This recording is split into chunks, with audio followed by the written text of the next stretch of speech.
Praise the Lord. கர்த்தரும் இரட்சகருமாகிய இயேசு கிறிஸ்துவின் இனிய நாமத்தினாலே உங்களுக்கு என் அன்பின் வாழ்த்துக்கள். இந்த நல்ல நாளை காண செய்த தேவனுக்கு ஸ்தோத்திரம் உண்டாவதாக.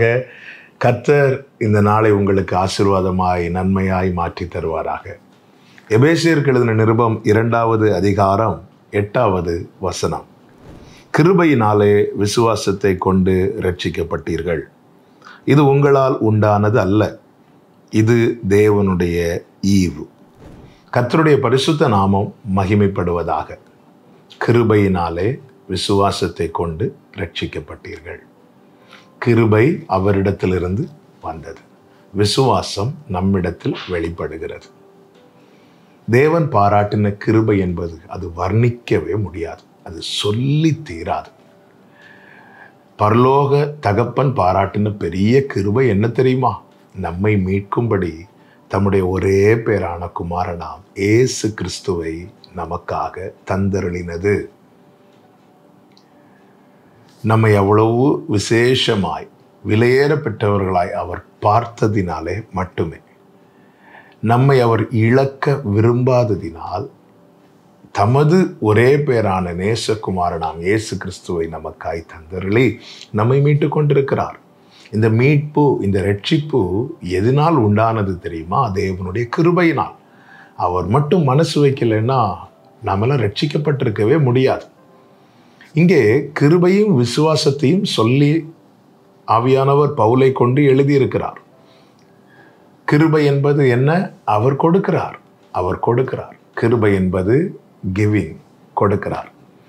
விசுவாசம் என்பது ரிசீவிங், நாம் அதை பெற்றுக்கொள்கிறோம். என்னை தூக்கி எடுக்க அவர் கை நீட்டுறது அவருடைய கிருபை. அவர் என்னை தூக்கி எடுப்பார் என நான் நம்பி அவரிடத்தில் என் கையை கொடுக்கிறேன் தெரியுமா? இதுதான் விசுவாசம். கிருபையினாலே விசுவாசத்தை கொண்டு ரட்சிக்கப்பட்டீர்கள். இது உங்களால் உண்டானதல்ல. அவர் மட்டும் கையை நீட்டலைன்னா, நான் என்னதான் என் கையை உயர்த்தினாலும், துள்ளி துள்ளி உயர்த்தினாலும் ஒரு பிரயோஜனம் இல்லை. கிருபையினாலே விசுவாசத்தை கொண்டு. எனக்கு என்ன நம்பிக்கை? அவர் என்னை தூக்கி எடுப்பார், அவர் என்னை கைவிட மாட்டார், அவர் என்னை விட்டு கொடுக்க மாட்டார். இந்த நம்பிக்கையில் நான் என்ன கொடுக்கிறேன் பாருங்க. ஆமென். கர்த்தருக்கு மகிமை உண்டாவதாக. அவர் பாராட்டுகிற கிருபையை நான் பெற்றுக்கொள்ளுகிறேன். அதன் அடையாளமாய் நான் என் கையை உயர்த்துகிறேன். அவர் என்னை கைவிட மாட்டார். அவர் என் வலது கரத்தை பிடித்து எனக்கு துணை நிற்கிறேன் என்று வாக்கு கொடுத்தவர். கிருபையினாலே விசுவாசத்தை கொண்டு ரட்சிக்கப்பட்டிருக்கிறோம். பிரியமான கர்த்தருடைய பிள்ளைகளே, நம்மை மீட்க கர்த்தர் நமக்கு பாராட்டின கிருபையை பார்த்தீர்கள் அல்லவா? இது மீட்பதற்கு மட்டுமல்ல, கடைசி வரை தொடருவதற்கு. இப்படியே நம்முடைய வாழ்க்கை கடைசி வரை தொடருமானால், அதாவது அவர் கரத்தில் நான் என்னை கொடுத்து ஒவ்வொரு நாளும் வாழ்கிறேன், இந்த அனுபவத்திலே என் வாழ்க்கை தொடருமானால், வேதம் என்ன சொல்லுகிறது தெரியுமா? முடிவு பரியந்தம் நிலை நிற்பவனே ரட்சிக்கப்படுவான். கடைசி வரை நிலை நிற்க முடியும், அந்த நித்திய மீட்பை சுதந்திரிக்கவும் முடியும். அநேகருடைய பிரச்சனை என்ன? ரட்சிக்கப்பட்டதோட சரி, அதுக்கப்புறம் நாங்கள் வாழ்ந்துருவோம், எங்களுக்கு தான் மீட்பு இருக்குல்ல, ரட்சிப்பு இருக்குல்லன்னு சொல்லிட்டு தங்கள் கால் போன போக்கில், மனம் போன போக்கில் நடக்கிறார்கள். இவர்களெல்லாம் நித்தியத்தை அடைய முடியாது. குமாரன் உங்களை விடுதலையாக்கினால் மெய்யாகவே விடுதலையானீர்கள். அந்த குமாரனாகிய கிறிஸ்து சொல்லுகிறார், என்னில் நிலைத்திருங்கள், என்னில் நிலைத்திருங்கள், அபைட் இன் மீ, என்னில் நிலைத்திருங்கள்.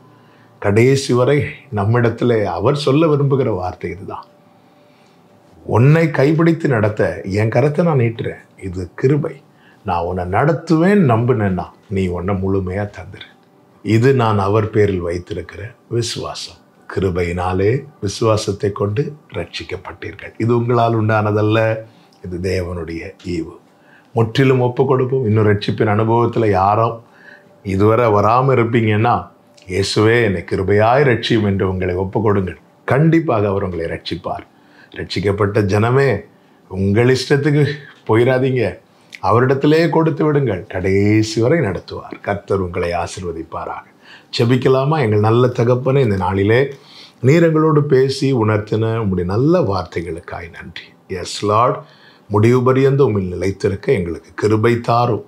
இயேசுவின் நாமத்தில் பிதாவே, ஆமென்.